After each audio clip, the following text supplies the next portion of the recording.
ਅੱਜ ਦਾ ਜੋ ਵਿਸ਼ਾ ਹੈ ਬਹੁਤ ਹੀ ਜ਼ਰੂਰੀ ਵਿਸ਼ਾ ਹੈ, ਜਿਸ ਨਾਲ ਅਸੀਂ ਸਾਡਾ ਇੱਕ ਕਦਮ ਜ਼ਿੰਦਗੀ ਵਿੱਚ ਪੁੱਟਣਾ ਮੁਸ਼ਕਲ ਹੋ ਜਾਂਦਾ ਹੈ। ਵਿਸ਼ਾ ਬਹੁਤ ਜ਼ਰੂਰੀ ਹੈ। ਪਹਿਲਾਂ ਅਸੀਂ ਡਾਕਟਰ ਸਾਹਿਬ ਨਾਲ ਤੁਹਾਨੂੰ ਇੰਟਰੋਡਿਊਸ ਕਰਾ ਦਿੰਦੇ ਹਾਂ। ਡਾਕਟਰ ਸਾਹਿਬ ਡਾਕਟਰ ਚਿਤਕਾਰਾ ਜੀ, ਨਵੀਨ ਚਿਤਕਾਰਾ ਜੀ ਨੇ, ਜੋ ਨਿਊਰੋ ਸਰਜਨ ਨੇ। ਤੇ ਡਾਕਟਰ ਸਾਹਿਬ ਜੀ, ਆਪ ਜੀ ਦਾ ਪ੍ਰੋਗਰਾਮ ਵਿੱਚ ਬਹੁਤ ਬਹੁਤ ਸਵਾਗਤ ਹੈ। ਥੈਂਕ ਯੂ ਜੀ। ਡਾਕਟਰ ਸਾਹਿਬ, ਮੈਂ ਵਿਸ਼ਾ ਬੋਲਣ ਲੱਗਾ ਹੀ ਤਾਂ ਮੈਨੂੰ ਵਿਸ਼ਾ ਹੀ ਭੁੱਲ ਗਿਆ। ਅੱਜ ਦਾ ਵਿਸ਼ਾ ਕੀ ਹੈ, ਤੁਸੀਂ ਇਹ ਯਾਦ ਕਰਾ ਦਿਓ ਪਲੀਜ਼। ਅੱਜ ਦਾ ਵਿਸ਼ਾ ਹੈ ਭੁੱਲਣ ਦੀ ਬਿਮਾਰੀ ਤੇ ਉਹਦਾ ਇਲਾਜ। ਅੱਛਾ, ਇਸੇ ਕਰਕੇ ਮੈਨੂੰ ਭੁੱਲ ਗਿਆ ਸ਼ਾਇਦ ਅੱਜ ਦਾ। ਅੱਛਾ ਡਾਕਟਰ ਸਾਹਿਬ, ਜਿਸ ਤਰ੍ਹਾਂ ਆਪਾਂ ਵਿਸ਼ੇ ਦੀ ਗੱਲ ਕਰ ਰਹੇ ਹਾਂ ਵੀ ਭੁੱਲਣ ਦੀ ਬਿਮਾਰੀ ਹੈ, ਡਾਕਟਰ ਸਾਹਿਬ ਜਦੋਂ ਕੋਈ ਵੀ ਪਰਸਨ ਹੈ, ਜਦੋਂ ਅਸੀਂ ਜ਼ਿੰਦਗੀ ਦੇ ਅਲੱਗ-ਅਲੱਗ ਪੜਾਅ ਦੇ ਵਿੱਚ ਰਹਿੰਦੇ ਹਾਂ ਤੇ ਉਹਨੂੰ ਅਲੱਗ-ਅਲੱਗ ਤਰ੍ਹਾਂ ਦੀਆਂ ਤਕਲੀਫਾਂ ਰਹਿੰਦੀਆਂ, ਪਰ ਸਭ ਤੋਂ ਪਹਿਲਾਂ ਜ਼ਰੂਰੀ ਹੈ ਵੀ ਭੁੱਲਣਾ ਕੀ ਹੈ ਔਰ ਯਾਦਦਾਸ਼ਤ ਕੀ ਹੈ। ਯਾਦਦਾਸ਼ਤ ਨੂੰ ਆਪਾਂ ਕਿਸ ਤਰ੍ਹਾਂ ਡਿਫਾਈਨ ਕਰ ਸਕਦੇ ਹਾਂ? ਜੇ ਮੈਂ ਤੁਹਾਨੂੰ ਸਮਝਾਉਣਾ ਹੋਏ ਯਾਦਦਾਸ਼ਤ ਦਾ, ਅੱਜ ਕੱਲ੍ਹ ਸਾਰੇ ਬੱਚੇ ਫੋਨ ਤੇ ਕੰਪਿਊਟਰ ਤੇ ਲੱਗੇ ਹੁੰਦੇ ਨੇ ਤੇ ਜਿਸ ਤਰ੍ਹਾਂ ਅਸੀਂ ਕੰਪਿਊਟਰ ਤੇ ਕੋਈ ਵੀ ਚੀਜ਼ ਟਾਈਪ ਕਰਦੇ ਹਾਂ ਤੇ ਉਹ ਟਾਈਪ ਕਰਨ ਤੋਂ ਬਾਅਦ ਅਸੀਂ ਅਖੀਰ 'ਚ Ctrl+S ਜਾਂ ਸੇਵ ਦਾ ਬਟਨ ਦਬਾਉਂਦੇ ਹਾਂ ਜੀ। ਇਹ ਸਾਰਾ ਕੁਝ ਇਸ ਕਰਕੇ ਹੁੰਦਾ ਹੈ ਕਿ ਜੋ ਵੀ ਚੀਜ਼ ਅਸੀਂ ਕੰਪਿਊਟਰ ਤੇ ਟਾਈਪ ਕੀਤੀ ਹੈ ਉਹ ਕੰਪਿਊਟਰ ਦੀ ਹਾਰਡ ਡਿਸਕ ਦੇ ਵਿੱਚ ਸੇਵ ਹੋ ਜਾਏ, ਜਿਹਨੂੰ ਅਸੀਂ ਮੈਮਰੀ ਕਹਿੰਦੇ ਹਾਂ ਜੀ। ਜੇ ਅਸੀਂ ਬਿਨਾਂ ਉਹ ਸੇਵ ਕੀਤੇ ਹੋਏ ਕੰਪਿਊਟਰ ਨੂੰ ਬੰਦ ਕਰ ਦਾਂਗੇ ਜੀ ਤੇ ਦੁਬਾਰਾ ਉਹੀ ਚੀਜ਼ ਨੂੰ ਅਸੀਂ ਕੰਪਿਊਟਰ ਤੇ ਪੜ੍ਹ ਨਹੀਂ ਸਕਦੇ। ਠੀਕ ਹੈ। ਜੇ ਅਸੀਂ ਸੇਵ ਕਰਤਾ ਤੇ ਉਹ ਅਸੀਂ ਕੰਪਿਊਟਰ ਤੋਂ ਦੁਬਾਰਾ ਪੜ੍ਹ ਸਕਦੇ ਹਾਂ ਜੀ। ਇਸੇ ਤਰ੍ਹਾਂ ਜੋ ਸਾਡੀ ਮੈਮਰੀ ਹੈ ਉਹਨੂੰ ਅਸੀਂ 3 ਗਰੁੱਪਸ ਦੇ ਵਿੱਚ ਡਿਵਾਈਡ ਕਰਦੇ ਹਾਂ। ਸਭ ਤੋਂ ਪਹਿਲਾਂ ਜਿਹਨੂੰ ਕਹਿੰਦੇ ਆ ਉਹ ਅਸੀਂ ਕਹਿੰਦੇ ਆ short memory, ultra short memory. ਠੀਕ ਹੈ। ਕਿ ਤੁਸੀਂ ਮੇਰੇ ਨਾਲ ਗੱਲ ਕਰ ਰਹੇ ਹੋ ਤੇ ਮੈਂ ਨੋਟਿਸ ਕੀਤਾ ਵੀ ਤੁਹਾਡੀ ਸ਼ਰਟ ਜਿਹੜੀ ਹੈ ਬਲੂ ਕਲਰ ਦੀ ਹੈ ਜੀ। ਇਹਦੀ ਇੰਪੋਰਟੈਂਸ ਸਿਰਫ ਇੰਨੀ ਹੈ ਕਿ ਮੈਨੂੰ ਚੇਤਾ ਵੀ 1 ਮਿੰਟ ਬਾਅਦ ਤੁਸੀਂ ਮੈਨੂੰ ਪੁੱਛੋਗੇ, ਮੈਂ ਦੱਸੂਗਾ ਬਲੂ ਕਲਰ ਦੀ ਹੈ, ਸ਼ਾਇਦ ਉਸ ਤੋਂ ਬਾਅਦ ਮੈਨੂੰ ਚੇਤਾ ਵੀ ਨਹੀਂ ਰਹੇਗਾ। ਠੀਕ ਹੈ। ਜਿਹੜੀ ਅਗਲੀ ਮੈਮਰੀ ਹੈ ਉਹ ਹੈ ਜੋ ਕਿ ਅਸੀਂ 24 ਘੰਟੇ ਦੇ ਵਿੱਚ ਕੀ ਰਾਤ ਨੂੰ ਡਿਨਰ ਕੀਤਾ, ਬ੍ਰੇਕਫਾਸਟ ਕੀ ਕੀਤਾ, ਉਸ ਚੀਜ਼ ਬਾਰੇ ਜੇ ਅਸੀਂ ਸੋਚੀਏ ਤੇ ਉਹ ਇੱਕ ਸ਼ਾਰਟ ਟਰਮ ਮੈਮਰੀ ਹੋ ਜਾਂਦੀ ਹੈ। ਠੀਕ ਹੈ ਜੀ। ਜਿਹੜੀ ਮੈਮਰੀ ਸਾਡੀ ਹਾਰਡ ਡਿਸਕ ਦੇ ਵਿੱਚ, ਜੋ ਬ੍ਰੇਨ ਦਾ ਹਾਰਡ ਡਿਸਕ ਹੈ, ਉਹਦੇ ਵਿੱਚ ਸਟੋਰ ਹੁੰਦੀ ਹੈ, ਉਹਨੂੰ ਅਸੀਂ ਬਾਅਦ ਦੇ ਵਿੱਚ ਯਾਦ ਕਰਕੇ ਤੇ ਯਾਦਦਾਸ਼ਤ ਦਾ ਰੂਪ ਦਿੰਦੇ ਹਾਂ। ਓਕੇ, ਜਿਹੜੀ ਸਾਲਾਂ ਪੁਰਾਣੀ ਜਾਂ ਕੋਈ ਹੋਰ ਵੀ ਗੱਲ ਹੈ। ਜਿਸ ਤਰ੍ਹਾਂ ਮੈਂ ਪਹਿਲਾਂ ਐਗਜ਼ਾਮਪਲ ਦਿੱਤਾ ਸ਼ਰਟ ਦਾ, ਮੇਰੇ ਲਈ ਇੰਪੋਰਟੈਂਟ ਨਹੀਂ, ਮੈਂ ਭੁੱਲ ਗਿਆ। ਤੁਸੀਂ ਮੈਨੂੰ 5 ਦਿਨ ਬਾਅਦ ਪੁੱਛੋਗੇ ਕਿ ਅੱਜ ਮੈਂ ਡਿਨਰ 'ਚ ਕੀ ਕੀਤਾ ਸੀ, ਮੈਨੂੰ ਯਾਦ ਨਹੀਂ ਹੋਏਗਾ, ਬਿਕੋਜ਼ ਦੈਟਸ ਨਾਟ ਇੰਪੋਰਟੈਂਟ, ਮੇਰੇ ਲਈ ਇੰਪੋਰਟੈਂਟ ਨਹੀਂ ਹੈ ਜੀ। ਲੇਕਿਨ ਜੋ ਚੀਜ਼ ਮੇਰੇ ਲਈ ਇੰਪੋਰਟੈਂਟ ਹੈ ਉਹ ਮੈਂ ਆਪਣੀ ਹਾਰਡ ਡਿਸਕ ਦੇ ਵਿੱਚ ਲੈ ਜਾ ਕੇ ਤੇ ਉਹਨੂੰ ਉੱਥੇ ਮੈਂ ਫੀਡ ਜੇ ਹੋ ਜਾਏਗੀ ਤੇ ਉਹ ਮੇਰੀ ਰਿਟਰੀਵਲ ਹੋ ਜਾਏਗੀ। ਡਾਕਟਰ ਸਾਹਿਬ, ਤੁਸੀਂ ਯਾਦਦਾਸ਼ਤ ਦਾ ਦੱਸਿਆ ਵੀ ਸਾਡਾ ਸਰੀਰ ਇੱਕ ਕੰਪਿਊਟਰ ਦੀ ਤਰ੍ਹਾਂ, ਅਸੀਂ ਸਾਦੀ ਭਾਸ਼ਾ 'ਚ ਸਮਝਾਈਏ ਵੀ ਇੱਕ ਕੰਪਿਊਟਰ ਦੀ ਤਰ੍ਹਾਂ ਕੰਮ ਕਰਦਾ ਹੈ। ਵੀ ਜਿਸ ਤਰ੍ਹਾਂ ਅਸੀਂ ਕੁਝ ਯਾਦ ਰੱਖਦੇ ਹਾਂ ਔਰ ਅਸੀਂ ਉਹਨੂੰ ਜਲਦੀ ਰਿਕਾਲ ਕਰਦੇ ਹਾਂ, ਜਲਦੀ ਯਾਦ ਕਰਦੇ ਹਾਂ ਜਾਂ ਪੁਰਾਣੀਆਂ ਗੱਲਾਂ ਯਾਦ ਕਰਦੇ ਹਾਂ, ਉਸ ਚੀਜ਼ ਨੂੰ ਆਪਾਂ ਯਾਦਦਾਸ਼ਤ ਕਹਿੰਦੇ ਹਾਂ। ਅੱਛਾ ਡਾਕਟਰ ਸਾਹਿਬ, ਜਿਸ ਤਰ੍ਹਾਂ ਭੁੱਲਣ ਦੀ ਬਿਮਾਰੀ, ਅਸੀਂ ਭੁੱਲ ਜਾਂਦੇ ਕੋਈ ਨਾ ਕੋਈ ਚੀਜ਼, ਇਹਦਾ ਕੀ ਕਾਰਨ ਆਉਂਦਾ? ਜੇ ਅਸੀਂ ਸਟੈਪ ਵਾਈਜ਼ ਕਾਊਂਟ ਕਰੀਏ, ਬੱਚਿਆਂ ਦੇ ਵਿੱਚ ਕੀ ਮੇਨ ਕਾਰਨ ਆ ਜਾਂਦੇ ਵੀ ਉਹ ਭੁੱਲ ਜਾਂਦੇ ਨੇ? ਕਿਉਂਕਿ ਤੁਸੀਂ ਦੇਖਿਆ ਵੀ ਅੱਜ ਕੱਲ੍ਹ ਮਾਪੇ ਕਹਿੰਦੇ ਆ ਵੀ ਬੱਚਿਆਂ ਨੂੰ ਰੱਟਾ ਲਗਾਈ ਜਾਓ, ਪੜ੍ਹਾਈ ਜਾਓ, ਸਭ ਕੁਝ ਕਰਾਈ ਜਾਓ, ਪੇਪਰਾਂ 'ਚ ਫੇਲ ਹੋ ਜਾਂਦੇ ਆ, ਜਾਂ ਕੋਈ ਚੀਜ਼ ਕਿਸੇ ਰੱਖ ਦਿੱਤੀ ਹੈ ਫੇਰ ਭੁੱਲ ਜਾਂਦੀ ਕਿੱਥੇ ਰੱਖੀ ਹੋਈ ਹੈ। ਇਹਨਾਂ ਸਾਰੀਆਂ ਚੀਜ਼ਾਂ ਦਾ ਕਿਸ ਤਰ੍ਹਾਂ ਸੰਬੰਧ ਜੁੜਦਾ ਹੈ? ਡਾਕਟਰ ਸਾਹਿਬ, ਬਹੁਤ ਅੱਛਾ ਕੁਐਸਚਨ ਹੈ। ਬੱਚਿਆਂ ਦੇ ਬਾਰੇ ਜੇ ਅਸੀਂ ਗੱਲ ਕਰੀਏ ਜੀ ਤੇ ਆਮ ਤੌਰ ਤੇ ਅੱਜ ਕੱਲ੍ਹ ਦੇ ਬੱਚੇ ਜਿਹੜੇ ਆ ਨਾ, ਉਹ ਗੇਮਸ ਤੇ ਮੋਬਾਈਲ ਇਹਨਾਂ ਦੇ ਉੱਪਰ ਬਹੁਤ ਟਾਈਮ ਆਪਣਾ ਟੀਵੀ ਦੇ ਉੱਪਰ ਸਪੈਂਡ ਕਰਦੇ ਨੇ। ਮੋਸਟਲੀ ਬੱਚਿਆਂ ਦੀ ਹੁਣ ਤੇ ਖੇਡ ਹੀ ਉਹੀ ਹੋ ਗਈ ਹੈ। ਤੇ ਜੋ ਜਿਸ ਤਰ੍ਹਾਂ ਕਿਸੇ ਵੀ ਚੀਜ਼ ਦਾ ਆਪਣੇ ਅੰਦਰ ਗ੍ਰਹਿਣ ਆਪਾਂ ਕਰਨਾ ਹੈ ਤੇ ਉਹਦੇ ਲਈ ਪਹਿਲਾਂ ਉਹਦੇ ਅੰਦਰ ਐਂਟਰ ਹੋਣਾ ਜ਼ਰੂਰੀ ਹੈ। ਉਸ ਦੇ ਲਈ ਅਟੈਂਸ਼ਨ ਦਾ ਹੋਣਾ ਜ਼ਰੂਰੀ ਹੈ। ਸੋ ਜਿਹੜਾ ਅਟੈਂਸ਼ਨ ਸਪੈਨ ਹੈ, ਬੱਚਿਆਂ ਦਾ ਧਿਆਨ ਦੇਣ ਦਾ ਟਾਈਮ ਹੈ, ਜੋ ਤਰੀਕਾ ਹੈ, ਉਹ ਗਲਤ ਹੈ, ਜਿਸ ਕਰਕੇ ਯਾਦਦਾਸ਼ਤ ਦੀ ਪ੍ਰੋਬਲਮ ਆਉਂਦੀ ਹੈ। ਹੁਣ ਪੇਰੈਂਟਸ ਕਹਿੰਦੇ ਵੀ ਬੱਚੇ ਨੇ ਐਗਜ਼ਾਮ 'ਚ ਪਰਫਾਰਮ ਨਹੀਂ ਕੀਤਾ। ਇਹਦੇ ਵਿੱਚ ਜਿਹੜੀ ਦੂਸਰੀ ਇੰਪੋਰਟੈਂਟ ਚੀਜ਼ ਹੈ ਉਹ ਹੈ ਕਿ ਬੱਚੇ ਨੇ ਪੜ੍ਹਾਈ ਕਿਸ ਤਰ੍ਹਾਂ ਕੀਤੀ। ਅੱਛਾ, ਮੈਂ ਤੁਹਾਨੂੰ ਕਿਹਾ ਕਿ ਜਿਹੜੀ ਮੇਰੀ ਇਮੀਡੀਏਟ ਮੈਮਰੀ ਹੈ ਜਾਂ ਸ਼ਾਰਟ ਟਰਮ ਮੈਮਰੀ ਹੈ ਉਹ ਤਾਂ ਮੈਂ ਭੁੱਲ ਜਾਣਾ। ਨਹੀਂ ਡਾਕਟਰ ਸਾਹਿਬ, ਮੈਂ ਤੁਹਾਡੇ ਕੁਐਸਚਨ ਦੇ ਉੱਪਰ ਆਨਸਰ ਦੇ ਉੱਪਰ ਆ ਰਿਹਾ ਜੀ ਕਿ ਮੈਂ ਜੋ ਅੱਜ ਮਾਮੂਲੀ ਕੋਈ ਵੀ ਚੀਜ਼ ਕੀਤੀ ਉਹ ਮੈਨੂੰ ਯਾਦ, ਬੱਚੇ ਨੇ ਮੰਨ ਲਓ ਕਿਤਾਬ 'ਚ ਕੋਈ ਪੈਰਾਗ੍ਰਾਫ ਪੜ੍ਹ ਲਿਆ ਜੀ, ਬਿਲਕੁਲ ਉਹਨੇ ਭੁੱਲ ਜਾਣਾ ਜਦੋਂ ਤੱਕ ਉਹ ਚੀਜ਼ ਸੇਵ ਹੋ ਕੇ ਉਹਦੀ ਹਾਰਡ ਡਿਸਕ 'ਚ ਨਹੀਂ ਜਾਏਗੀ।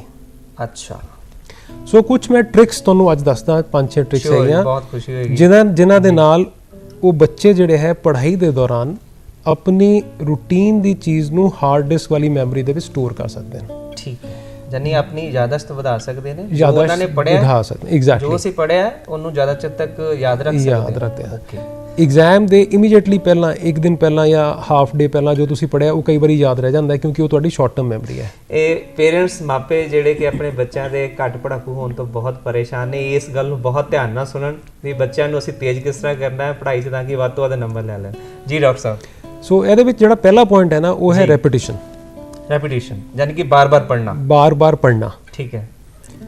ਮੈਂ ਜਿਹੜੀ ਗੱਲ ਕਰ ਰਿਹਾ ਉਹ ਸਾਇੰਟੀਫਿਕ ਹੈ ਅੱਛਾ। ਤੇ ਜੋ ਸਾਡੇ ਪੇਪਰਸ ਦੇ ਵਿੱਚ ਰਿਸਰਚਸ ਦੇ ਵਿੱਚ ਜਿਸ ਨੇ 2 ਗਰੁੱਪਸ ਦੇ ਵਿੱਚ ਮਤਲਬ ਇਹ ਡੈਮੋਨਸਟ੍ਰੇਟ ਡੈਫੀਨੇਟ ਕੀਤਾ ਹੈ ਕਿ ਜੋ ਇਹ ਪੁਆਇੰਟਸ ਹੈਗੇ ਇਹਨਾਂ ਦੇ ਨਾਲ ਯਾਦਾਸ਼ਤ ਬਿਹਤਰ ਹੁੰਦੀ ਹੈ। ਇਹਦੀ ਕੋਈ ਟਾਈਮ ਡਿਫਰੈਂਸ ਵੀ ਹੁੰਦਾ ਵੀ ਮੈਂ ਉਸੇ ਚੀਜ਼ ਉੱਪਰ ਆ ਰਿਹਾ।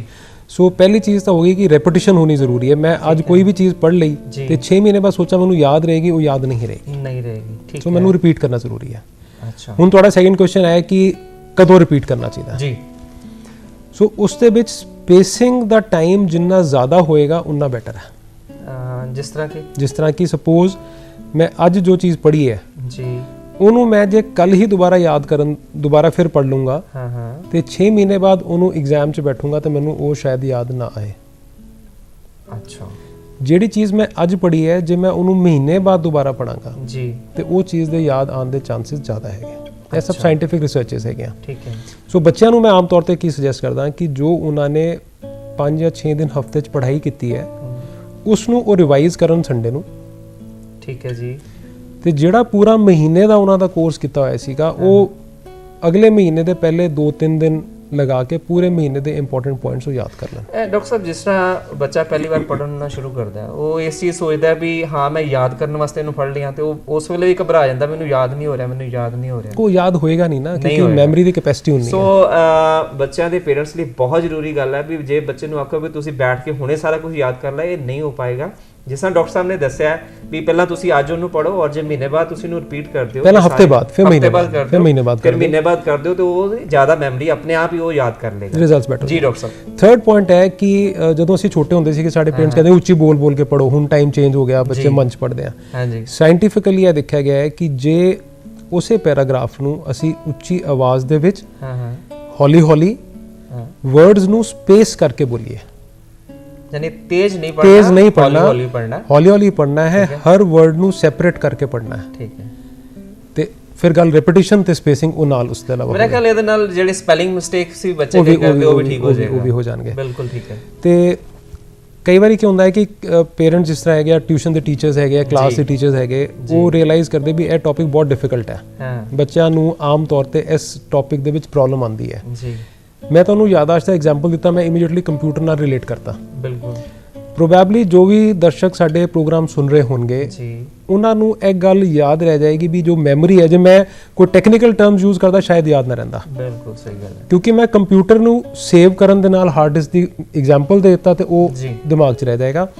ਸੋ ਟੀਚਰਸ ਲਈ ਇੰਪੋਰਟੈਂਟ ਕੀ ਹੈ, ਪੇਰੈਂਟਸ ਲਈ ਇੰਪੋਰਟੈਂਟ ਕੀ ਹੈ ਕਿ ਜਿਸ ਪੁਆਇੰਟ ਦੇ ਉੱਪਰ ਬੱਚੇ ਆਮ ਤੌਰ ਤੇ ਯਾਦ ਨਹੀਂ ਕਰ ਪਾ ਰਹੇ ਉਹਨਾਂ ਨੂੰ ਉਸ ਚੀਜ਼ ਦਾ ਐਗਜ਼ਾਮਪਲ ਦੇ ਕੇ ਜਾਂ ਸਟੋਰੀ ਦੇ ਕੇ ਦੱਸਣਾ ਚਾਹੀਦਾ। ਯਾਨੀ ਕਿਸੇ ਚੀਜ਼ ਨਾਲ ਰਿਲੇਟ ਕਰ ਲਓ, ਕਿਸੇ ਨਾਲ ਸੰਬੰਧ ਕਰ ਦਿਓ, ਕਿਸੇ ਚੀਜ਼ ਨਾਲ ਸੰਬੰਧ। ਜਿਵੇਂ ਮੈਂ ਮੈਮਰੀ ਨੂੰ ਕੰਪਿਊਟਰ ਨਾਲ ਕੀਤਾ, ਠੀਕ ਹੈ, ਉਸੇ ਤਰ੍ਹਾਂ ਤੁਸੀਂ ਕੋਈ ਵੀ ਐਗਜ਼ਾਮਪਲ ਬਣਾ ਕੇ ਉਸ ਦੀ ਸਟੋਰੀ ਜਾਂ ਕਿਸੇ ਇਨਸੀਡੈਂਸ ਦੇ ਨਾਲ ਰਿਲੇਟ ਕਰ ਸਕਦੇ ਹੋ। ਠੀਕ ਹੈ। ਇਹ ਆਮ ਤੌਰ ਤੇ ਰੂਟੀਨ ਪੁਆਇੰਟਸ ਲਈ ਇੰਪੋਰਟੈਂਟ ਨਹੀਂ ਹੈ, ਲੇਕਿਨ ਜਿਹੜੇ ਪੁਆਇੰਟਸ ਤੇ ਬੱਚਿਆਂ ਨੂੰ ਦਿੱਕਤ ਆਉਂਦੀ ਹੈ ਉਸ ਪੁਆਇੰਟ ਦੇ ਉੱਪਰ ਆਪਾਂ ਇਹ ਚੀਜ਼ ਨੂੰ ਕਰ ਸਕਦੇ ਹਾਂ। ਸੋ ਮੈਂ ਹੁਣ ਰਿਪੀਟ ਕਰਾਂਗਾ।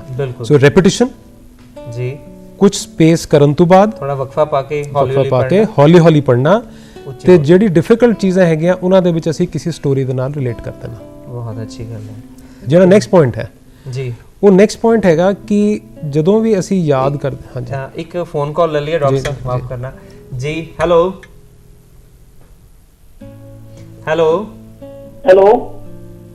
ਹਾਂਜੀ ਦਰਸ਼ਨ ਸਿੰਘ ਜੀ, ਆਪਣਾ ਸਵਾਲ ਪੁੱਛੋ ਜੀ। ਹਾਂ, ਸਵਾਲ ਇਹ ਪੁੱਛਦੇ ਸੀ ਜੀ, ਆਪਣਾ ਮੁੰਡਾ ਹੈਗਾ 22 ਸਾਲ ਦਾ।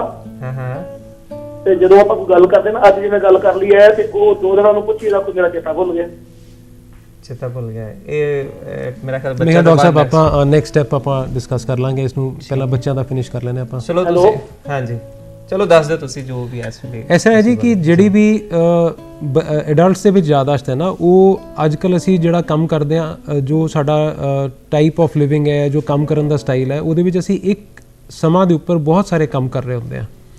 ਉਹਦੇ ਕਰਕੇ ਕੀ ਹੈ ਕਿ ਦਿਮਾਗ ਦੀ ਕੈਪੈਸਿਟੀ ਤਾਂ ਉਨੀ ਹੈ ਯਾਦ ਕਰਨ ਦੀ ਚੀਜ਼ਾਂ ਦੀ, ਇੱਕ ਚੀਜ਼ ਯਾਦ ਰਹਿ ਜਾਂਦੀ ਹੈ, ਦੂਸਰੀ ਚੀਜ਼ ਭੁੱਲ ਜਾਂਦੀ ਹੈ।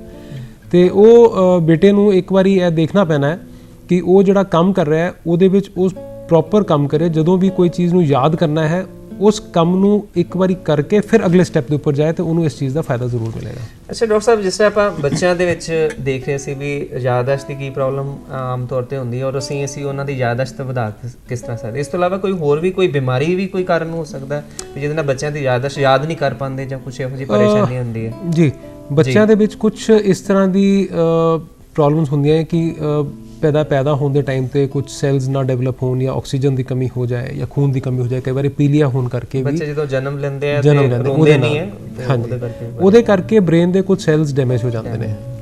ਲੇਕਿਨ ਗੱਲ ਫਿਰ ਉਹੀ ਹੈ ਕਿ ਜੇ ਤੇ ਸੈਲਸ ਜਿਹੜੀ ਜਗ੍ਹਾ ਤੇ ਮੈਮਰੀ ਨੇ ਸਟੋਰ ਹੋਣਾ ਹੈ, ਜੇ ਉਹ ਸੈਲਸ ਦੇ ਵਿੱਚ ਡੈਮੇਜ ਹੋਏਗਾ ਤਾਂ ਫਿਰ ਯਾਦਦਾਸ਼ਤ ਦੀ ਪ੍ਰੋਬਲਮ ਆਏਗੀ, ਅਦਰਵਾਈਜ਼ ਯਾਦਦਾਸ਼ਤ ਦੀ ਪ੍ਰੋਬਲਮ ਨਹੀਂ। ਸੋ ਪਿਆਰੇ ਦਰਸ਼ਕੋ, ਜਿਹੜੇ ਬੱਚੇ ਯਾਦ ਨਹੀਂ ਕਰ ਪਾਉਂਦੇ, ਡਾਕਟਰ ਸਾਹਿਬ ਨੇ ਬਹੁਤ ਹੀ ਵਧੀਆ ਤਰੀਕਾ ਸਮਝਾਇਆ ਵੀ ਤੁਸੀਂ ਬੱਚਿਆਂ ਦੀ ਯਾਦਦਾਸ਼ਤ ਕਿਸ ਤਰ੍ਹਾਂ ਵਧਾ ਸਕਦੇ ਹੋ। ਦੂਸਰਾ, ਹਰ ਬੱਚੇ ਦੇ ਉੱਤੇ ਨਾ ਜ਼ੋਰ ਪਾਉਣ ਦੀ ਲੋੜ ਨਹੀਂ ਹੈ ਵੀ ਤੂੰ ਯਾਦ ਕਰ, ਹੋ ਸਕਦਾ ਉਹ ਬੱਚਾ ਖੇਡ ਕੂਦ ਦੇ ਵਿੱਚ ਜ਼ਿਆਦਾ ਬਿਹਤਰ ਕਰਦਾ ਹੋਵੇ।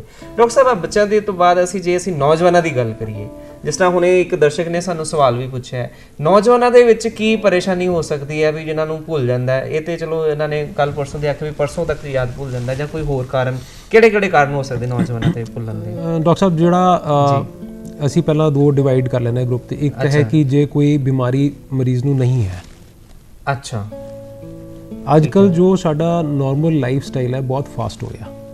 ਠੀਕ ਹੈ, ਪਹਿਲੇ ਗਵਰਨਮੈਂਟ ਜੌਬ ਵੀ ਹੁੰਦੀ ਸੀਗੀ, 9 ਤੋਂ 5 ਹੋ ਗਈ, ਰਿਲੈਕਸਡ ਲਾਈਫ ਸੀਗੀ ਜੀ, ਬਹੁਤੇ ਡਾਇਵਰਸ਼ਨਸ ਨਹੀਂ ਸੀਗੇ, ਲੋਕੀ ਇੱਕ ਟਾਈਮ ਤੇ ਇੱਕੋ ਹੀ ਕੰਮ ਕਰਦੇ ਸੀਗੇ। ਹਾਂਜੀ, ਅੱਜ ਸਾਡੇ ਮੇਜਰ ਕੰਮਾਂ ਦੇ ਵਿੱਚ WhatsApp, ਫੋਨ, Facebook ਇਹ ਚੀਜ਼ ਨਾਲ ਅੜ ਗਏ।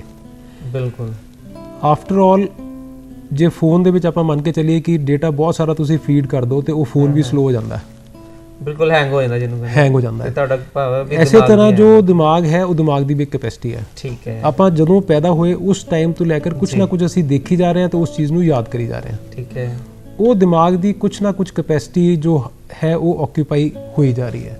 तो एक ਤਾਂ ਰੀਜ਼ਨ ਹੋ ਗਿਆ ਨਾਰਮਲੀ।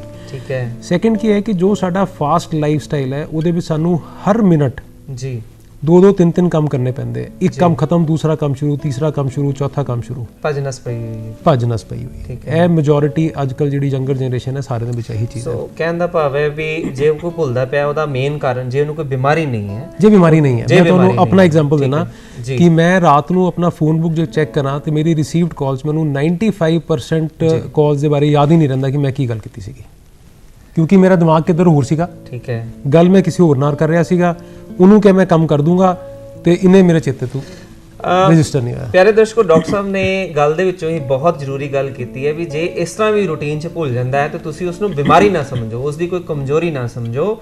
ਇਹ ਇੱਕ ਕਾਰਨ ਹੋ ਸਕਦਾ ਵੀ ਉਹਨਾਂ ਦੀ ਲਾਈਫ ਬਹੁਤ ਭੱਜ ਨੱਸ ਵਾਲੀ ਹੈ ਜਾਂ ਉਹਨਾਂ ਨੂੰ ਇੱਕੋ ਟਾਈਮ ਬਹੁਤ ਸਾਰੇ ਕੰਮ ਕਰਨੇ ਪੈ ਰਹੇ ਆ। ਜੀ ਡਾਕਟਰ ਸਾਹਿਬ, ਤੇ ਹੁਣ ਇਹਦਾ ਸੋਲੂਸ਼ਨ ਵੀ ਹੈ। ਅੱਛਾ, ਸੋਲੂਸ਼ਨ ਕੀ ਹੈ ਕਿ ਜੇ ਸਪੋਜ਼ ਮੈਂ ਅੱਜ ਬਿਜ਼ੀ ਲਾਈਫ ਸਟਾਈਲ ਹੈ, ਮੈਂ ਸਵੇਰੇ 8 ਵਜੇ ਸ਼ੁਰੂ ਹੋਇਆ, ਰਾਤ ਨੂੰ 12 ਵਜੇ ਤੱਕ ਮੈਂ ਕੰਮ ਕਰਨਾ ਹੈ ਤੇ ਬਹੁਤ ਸਾਰੇ ਕੰਮ ਕਰਨੇ ਆ ਜੀ, ਤੇ ਇੱਕ ਪੇਪਰ ਸਾਡੇ ਟੇਬਲ ਦੇ ਉੱਪਰ ਹੋਣਾ ਚਾਹੀਦਾ।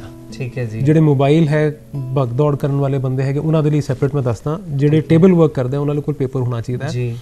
ਬੈਸਟ ਹੈ ਕਿ ਕੋਈ ਵੀ ਚੀਜ਼ ਉਹਨਾਂ ਨੂੰ ਲੱਗਦਾ ਹੈ ਕਿ ਮੈਨੂੰ ਬਾਅਦ ਦੇ ਵਿੱਚ ਯਾਦ ਕਰਨੀ ਚਾਹੀਦੀ ਹੈ, ਠੀਕ ਹੈ, ਉਸੇ ਟਾਈਮ ਕਾਗਜ਼ ਦੇ ਉੱਪਰ ਤੁਸੀਂ ਇੱਕ ਨੋਟ ਜਿਹਾ ਬਣਾ ਲਓ, ਜਿਹੜੀ ਜ਼ਰੂਰੀ ਗੱਲ ਹੈ, ਜਿਹੜੀ ਤੁਹਾਨੂੰ ਲੱਗਦਾ ਹੈ ਕਿ ਬਾਅਦ ਦੇ ਵਿੱਚ ਤੁਹਾਨੂੰ ਯਾਦ ਰੱਖਣੀ ਚਾਹੀਦੀ ਹੈ।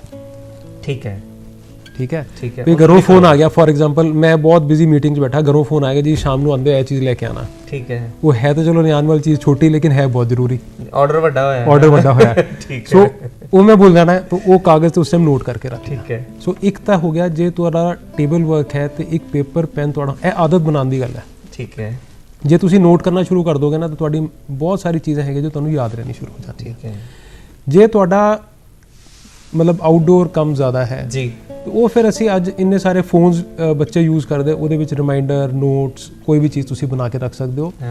ਇੱਕ ਦੂਸਰੀ ਆਪਸ਼ਨ ਹੈਗੀ, ਬਿਕੋਜ਼ ਮੈਜੋਰਿਟੀ ਕੰਮ ਜਿਹੜੇ ਅਸੀਂ ਭੁੱਲਦੇ ਹੈਗੇ ਨਾ ਉਹ ਕੰਮ ਹੁੰਦੇ ਜਿਹੜੇ ਸਾਨੂੰ ਫੋਨ ਤੇ ਕਿਸੇ ਨੇ ਕਹੇ ਹੁੰਦੇ। ਠੀਕ ਹੈ, ਜਿਹੜੇ ਕੰਮ ਅਸੀਂ ਰੋਜ਼ ਹਰ ਵਕਤ ਕਰਦੇ ਉਹ ਨਹੀਂ ਭੁੱਲਦੇ।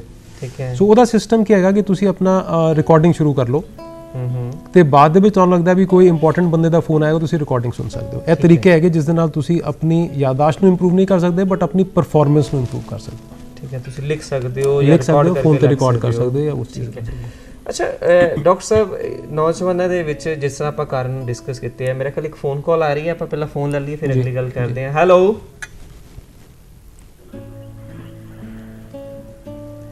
ਹਾਂਜੀ ਗੁਲਾਬ ਜੀ ਗੱਲ ਕਰੋ ਜੀ, ਆਪਣਾ ਸਵਾਲ ਪੁੱਛੋ। ਨਮਸਕਾਰ ਜੀ, ਗੁਲਾਮ ਮੋੜ ਬਠਿੰਡੇ ਤੋਂ ਬੋਲ ਰਿਹਾ ਜੀ। ਨਮਸਕਾਰ ਜੀ। ਹਾਂਜੀ, ਆ ਗੱਲ ਚੱਲ ਰਹੀ ਸੀ ਜੀ ਭੁੱਲਣ ਦੀ। ਜੇ ਗੱਲ ਕਰੀਏ ਨਾ, ਮੇਰੀ ਉਮਰ 45-46 ਸਾਲ ਦੀ ਹੈ ਜੀ, ਤੇ ਮੈਂ ਨਾ ਜੀ ਆਮ ਘਰ ਦੇ ਵਿੱਚ ਕਈ ਵਾਰ ਮੋਬਾਈਲ ਰੱਖ ਕੇ ਭੁੱਲ ਜਾਈਦਾ ਜੀ। ਜੇ ਸਾਈਕਲ ਤੇ ਖੇਤ ਉੱਠ ਜੀਏ ਤਾਂ ਉੱਥੇ ਸਾਈਕਲ ਰੱਖ ਕੇ ਤੇ ਭੁੱਲ ਜਾਈਦਾ ਜੀ। ਮੋਟਰਸਾਈਕਲ ਵਗੈਰਾ ਭੁੱਲ ਜਾਂਦੇ ਆ ਜੀ। ਆਪ ਰੋਜ਼ਾਨਾ ਜ਼ਿੰਦਗੀ ਜਿਹੜੀਆਂ ਵਸਤੂਆਂ ਨੇ ਭੁੱਲ ਜਾਂਦੇ ਆ ਜੀ। ਦੂਜੇ ਪਾਸੇ ਜੇ ਮੈਂ ਕੋਈ ਇਤਿਹਾਸ ਦੀ ਗੱਲ ਪੜ੍ਹ ਲਾਂ, ਜਾਂ ਕੋਈ ਸੂਰਵੀਰ ਯੋਧਿਆਂ ਦੀਆਂ ਕਥਾਵਾਂ ਪੜ੍ਹ ਲਾਂ, ਆਮ ਕੋਈ ਸ਼ਾਇਰ ਆ ਜਾਣਾ, ਇਹਨਾਂ ਦੀਆਂ ਕਿਤਾਬਾਂ ਪੜ੍ਹ ਲਾਂ, ਤਾਂ ਉਹ ਮੇਰੇ ਦਿਮਾਗ 'ਚ ਕਿਹੜਾ ਮੋਬਾਈਲ ਨੂੰ ਫੀਡ ਹੋ ਜਾਂਦੀਆਂ ਜੀ। ਇਹ ਕੀ ਕਰਨਾ ਜੀ? ਕੀ ਬਾਤ ਹੈ, ਦੱਸੋ ਜੀ।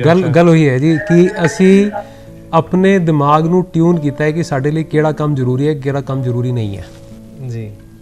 ਸੋ ਜਿਸ ਤਰ੍ਹਾਂ ਇਹਨਾਂ ਨੂੰ ਉਹ ਚੀਜ਼ਾਂ ਯਾਦ ਰਹਿੰਦੀਆਂ ਨੇ ਜਿਹੜੀ ਬਿਕੋਜ਼ ਮੈਂ ਆਪਣੇ ਸ਼ੁਰੂਆਤੀ ਟਾਈਮ 'ਤੇ ਕਿਹਾ ਸੀਗਾ ਕਿ ਅਟੈਂਸ਼ਨ ਬਹੁਤ ਇੰਪੋਰਟੈਂਟ ਚੀਜ਼ ਹੈ। ਕਿ ਹੁਣ ਮੈਂ ਮੋਬਾਈਲ ਗੱਲ ਕੁਝ ਹੋਰ ਸੋਚ ਰਿਹਾ, ਕੰਮ ਕੁਝ ਹੋਰ ਕਰ ਰਿਹਾ, ਮੇਰੇ ਹੱਥ 'ਚ ਮੋਬਾਈਲ ਸੀਗਾ, ਮੈਂ ਚੱਲ ਜਲਦੀ ਕਿੱਧਰ ਰੱਖਤਾ। ਸੋ ਉਹ ਮੇਰਾ ਤੀਸਰਾ ਕੰਮ ਸੀਗਾ। ਠੀਕ ਹੈ, ਮੈਂ ਜਾ ਕਿੱਧਰ ਰਿਹਾ ਸੀਗਾ, ਸੋਚ ਕੁਛ ਰਿਹਾ ਸੀਗਾ, ਹੱਥ ਦੇ ਨਾਲ ਕੁਝ ਕੰਮ ਕਰ ਰਿਹਾ ਸੀਗਾ, ਚੱਲਦੇ ਅੰਦਰ ਮੋਬਾਈਲ ਰੱਖਤਾ, ਤੇ ਉਹ ਮੈਨੂੰ ਕਦੇ ਵੀ ਯਾਦ ਨਹੀਂ ਆਏਗਾ ਮੈਂ ਮੋਬਾਈਲ ਕਿੱਧਰ ਰੱਖਿਆ ਸੀਗਾ। ਸੋ ਇਸ ਨੂੰ ਅਸੀਂ ਕਹਿੰਦੇ ਆ ਆਰਗੇਨਾਈਜੇਸ਼ਨ। ਕਿ ਤੁਸੀਂ ਜੋ ਆਪਣਾ ਕੰਮ ਕਰ ਰਹੇ ਹੋ, ਜੇ ਤੁਹਾਨੂੰ ਲੱਗਦਾ ਵੀ ਮੇਰੀ ਮੋਬਾਈਲ ਦੀ ਪ੍ਰੋਬਲਮ ਹੈ, ਤੁਸੀਂ ਇਹ ਚੇਤਾ ਕਰੋ ਕਿ ਵੀ ਮੈਂ ਮੋਬਾਈਲ ਕਿੱਧਰ ਰੱਖ ਰਿਹਾ, ਉਹਦਾ ਧਿਆਨ ਰੱਖਣਾ। ਥੋੜਾ ਇਹਦਾ ਇਹ ਵੀ ਕਹਿ ਸਕਦੇ ਵੀ ਥੋੜੀ ਜਿਹੀ ਆਪਣੀ ਲਾਈਫ ਹੌਲੀ ਕਰ ਲੈਣ। ਪੋਸੀਬਲ ਸ਼ਾਇਦ ਨਾ ਹੋਏ ਬਹੁਤ ਸਾਰੇ ਅੱਜ ਕੱਲ੍ਹ ਆਪਣੇ ਬੰਦਿਆਂ ਦੇ, ਲੇਕਿਨ ਉਹੀ ਹੈ ਕਿ ਤੁਹਾਨੂੰ ਆਪਣੇ ਆਪ ਨੂੰ ਥੋੜਾ ਜਿਹਾ ਚੁਸਤ ਇਸ ਹਿਸਾਬ ਨਾਲ ਕਰਨਾ ਪੈਣਾ ਵੀ ਜਿਹੜੇ ਪੁਆਇੰਟ ਸੇ ਮੰਨ ਲਓ ਚਾਬੀ ਹੈ, ਕਿਸੇ ਨੂੰ ਰਹਿੰਦਾ ਹੈ ਕਿ ਵੀ ਚਾਬੀ ਮੈਂ ਭੁੱਲ ਗਏ, ਤੇ ਉਹਨਾਂ ਨੂੰ ਇਹ ਕੌਨਸ਼ੀਅਸ ਐਫਰਟ ਜਿਸ ਨੂੰ ਅਸੀਂ ਕਹਿੰਦੇ ਆ ਕਿ ਆਪਣਾ ਚੇਤਾ ਕਰਕੇ ਚਾਬੀ ਮੈਂ ਇੱਧਰ ਰੱਖ ਰਿਹਾ ਜੀ, ਫਿਰ ਚਾਬੀ ਯਾਦ ਰਹੇਗੀ। ਠੀਕ ਹੈ। ਜੇ ਤੁਸੀਂ ਤੁਰਨ ਲੱਗਿਆ ਤੇ ਚਾਬੀ ਮੈਂ ਮੋਟਰਸਾਈਕਲ ਨੂੰ ਲੌਕ ਲਗਾ ਲਿਆ, ਮੈਂ ਚਾਬੀ ਟੇਬਲ ਤੇ ਰੱਖ ਕੇ ਆਇਆ, ਮੋਬਾਈਲ ਇੱਥੇ। ਆਮ ਤੌਰ ਤੇ ਲੋਕੀ ਕਹਿੰਦੇ ਮੈਂ ਘਰ ਨਾਲ ਨਿਕਲਣ ਤੋਂ ਪਹਿਲਾਂ ਇਹ ਚੀਜ਼ ਭੁੱਲ ਗਿਆ। ਜੀ ਜੀ ਜੀ ਜੀ ਠੀਕ ਹੈ। ਤੇ ਉਹਦੇ ਵਿੱਚ ਕੀ ਹੁੰਦਾ ਹੈ ਕਿ ਜਦੋਂ ਬਾਹਰ ਨਿਕਲਣਾ ਤੁਹਾਨੂੰ ਇਹ ਹੁੰਦਾ ਵੀ ਮੈਂ ਕਿੱਧਰ ਜਾਣਾ, ਮੈਂ ਲੇਟ ਹੋ ਰਿਹਾ, ਮੇਰੀ ਇਹ ਚੀਜ਼ ਕਿੱਧਰ ਹੈ, ਉਸ 6 ਕੰਮ ਕਰਨੇ ਹੁੰਦੇ, ਇੱਕ ਕੰਮ ਤੁਸੀਂ ਭੁੱਲ ਜਾਂਦੇ ਹੋ। ਬਿਲਕੁਲ ਸਹੀ। ਸੋ ਆਰਗੇਨਾਈਜ਼ ਕਰਨਾ ਇੰਪੋਰਟੈਂਟ ਹੈ। ਅੱਛਾ ਡਾਕਟਰ ਸਾਹਿਬ, ਪਹਿਲਾਂ ਆਪਾਂ 21 ਸਾਲ ਦੀ ਲੜਕੇ ਦੀ ਗੱਲ ਹੋਈ, ਹੁਣ 45 ਸਾਲ ਦੇ ਇਹ ਵੀ ਨੌਜਵਾਨ ਹੀ ਆਪਾਂ ਕਹਿ ਸਕਦੇ ਆ, ਤੇ ਸਰ ਹੁਣ ਇਸ ਤੋਂ ਬਾਅਦ ਬਜ਼ੁਰਗਾਂ ਦੀ ਕੈਟਾਗਰੀ ਆਉਂਦੀ ਹੈ। ਬਜ਼ੁਰਗਾਂ ਦੇ ਵਿੱਚ ਵੀ ਕੀ ਇਹੋ ਜਿਹੀ ਪ੍ਰੋਬਲਮ ਹੁੰਦੀ ਹੈ ਜਾਂ ਵਾਕਈ ਕੋਈ ਬਿਮਾਰੀ ਦਾ ਕੋਈ ਕਾਰਨ ਹੋ ਜਾਂਦਾ ਹੈ? ਤੇ ਜੇ ਸ਼ਾਇਦ ਜੇ ਨੌਜਵਾਨਾਂ ਦੇ ਵੀ ਆਪਾਂ ਬਿਮਾਰੀ ਨੂੰ ਵਿੱਚ ਕਵਰ ਕਰ ਪਾਈਏ ਤੇ ਹਾਂ, ਮਤਲਬ ਇਹਦੇ ਵਿੱਚ ਉਹੀ ਦੋਨੋਂ ਚੀਜ਼ਾਂ ਹੈਗੀਆਂ। ਇੱਕ ਤਾਂ ਜਿਹਨੂੰ ਮੈਂ ਕਹੂੰਗਾ ਕਿ ਜੋ ਬਿਮਾਰੀ ਨਹੀਂ ਹੈ, ਫਿਰ ਆਪਾਂ ਬਿਮਾਰੀ ਵੀ ਡਿਸਕਸ ਕਰਾਂਗੇ। ਬਿਮਾਰੀ ਨਹੀਂ ਹੈ ਇਹਦੇ ਵਿੱਚ ਕੀ ਹੁੰਦਾ ਹੈ ਕਿ ਜੋ ਸਾਡਾ ਦਿਮਾਗ ਹੈ ਉਹ ਇਸ ਚੀਜ਼ ਦੇ ਲਈ ਟ੍ਰੇਨਡ ਹੈ ਕਿ ਜਿੰਨਾ ਜ਼ਿਆਦਾ ਅਸੀਂ ਦਿਮਾਗ ਦਾ ਇਸਤੇਮਾਲ ਕਰਾਂਗੇ ਜੀ, ਉਨਾ ਹੀ ਦਿਮਾਗ ਦੀ ਗਰੋਥ, ਦਿਮਾਗ ਦੀ ਡਿਵੈਲਪਮੈਂਟ ਤੇ ਦਿਮਾਗ ਦਾ ਐਕਟੀਵਿਟੀ ਬੈਟਰ ਹੋ ਜਾਏਗੀ। ਠੀਕ ਹੈ। ਏਜ ਦੇ ਨਾਲ ਕੀ ਹੁੰਦਾ ਹੈ ਕਿ ਸਾਡੇ ਜਿਹੜੇ ਰੂਟੀਨ ਵਾਲੇ ਕੰਮ ਹੈਗੇ ਉਹ ਅਸੀਂ ਕਰਨਾ ਬੰਦ ਕਰ ਦਿੰਦੇ ਨੇ, ਤੇ ਜੋ ਬ੍ਰੇਨ ਦਾ ਯੂਜ਼ ਹੈ ਉਹ ਸਿਰਫ ਡੇ ਟੂ ਡੇ ਐਕਟੀਵਿਟੀਜ਼, ਰੋਜ਼ਮਰਰਾ ਦੇ ਕੰਮ ਦੇ ਲਈ ਹੋਣਾ ਸ਼ੁਰੂ ਹੋ ਜਾਂਦਾ। ਠੀਕ ਹੈ।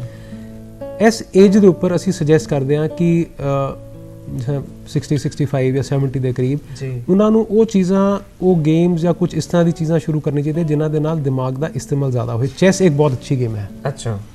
ਬਹੁਤ ਸਾਰੀ ਅਖਬਾਰਾਂ ਦੇ ਵਿੱਚ ਛੋਟੀ ਮੋਟੀ ਗੇਮਸ ਆਉਂਦੀਆਂ ਵੀ ਉਹ ਡਿਫਰੈਂਸ, ਅੰਤਰ ਦੇਖੋ। ਸੋ ਦਿਮਾਗ ਦਾ ਇਸਤੇਮਾਲ ਰੈਗੂਲਰ ਕਰੇ ਜਾਣਾ ਜ਼ਰੂਰੀ ਹੈ। ਡਾਕਟਰ ਸਾਹਿਬ ਤੁਹਾਡੀ ਗੱਲ 'ਚ ਮੈਨੂੰ ਇੱਕ ਗੱਲ ਦਾ ਹੋਰ ਧਿਆਨ ਆ ਰਿਹਾ ਵੀ ਜਿਹੜੇ ਸਿਆਸਤਦਾਨ ਆ ਸਾਡੇ ਬੜੇ ਬਜ਼ੁਰਗ ਹੁੰਦੇ ਆ ਔਰ ਦਿਮਾਗ ਉਹਨਾਂ ਦਾ ਪੂਰਾ ਚੰਟ ਸਾਰੀ ਦੁਨੀਆ ਨੂੰ ਘੁਮਾ ਕੇ ਰੱਖਿਆ ਹੋਇਆ, ਕੀ ਇਹਦਾ ਕਾਰਨ ਹੁੰਦਾ? ਗੱਲ ਹੋਈ ਹੈ ਕਿ ਸਾਨੂੰ ਅੰਡਰਸਟੈਂਡ ਕਰਨਾ ਹੈ ਉਹਨਾਂ ਦਾ ਦਿਮਾਗ ਸਿਰਫ ਇੱਕੋ ਚੀਜ਼ ਦੇ ਵਿੱਚ ਲੱਗਦਾ। ਲੋਕਾਂ ਨੂੰ ਪਿੱਛੇ ਕਿੱਦਾਂ ਨਾ, ਉਹਨਾਂ ਨੂੰ ਇਸ ਚੀਜ਼ ਦੀ ਚਿੰਤਾ ਨਹੀਂ ਹੈ ਕਿ ਮੇਰੇ ਘਰ ਰੋਟੀ ਕਿਸ ਤਰ੍ਹਾਂ ਬਣਨੀ। ਉਹਨਾਂ ਨੂੰ ਇਸ ਚੀਜ਼ ਦੀ ਚਿੰਤਾ ਨਹੀਂ ਹੈ ਕਿ ਮੇਰੀ ਗੱਡੀ 'ਚ ਤੇਲ ਹੈ ਕਿ ਨਹੀਂ ਹੈ ਜੀ।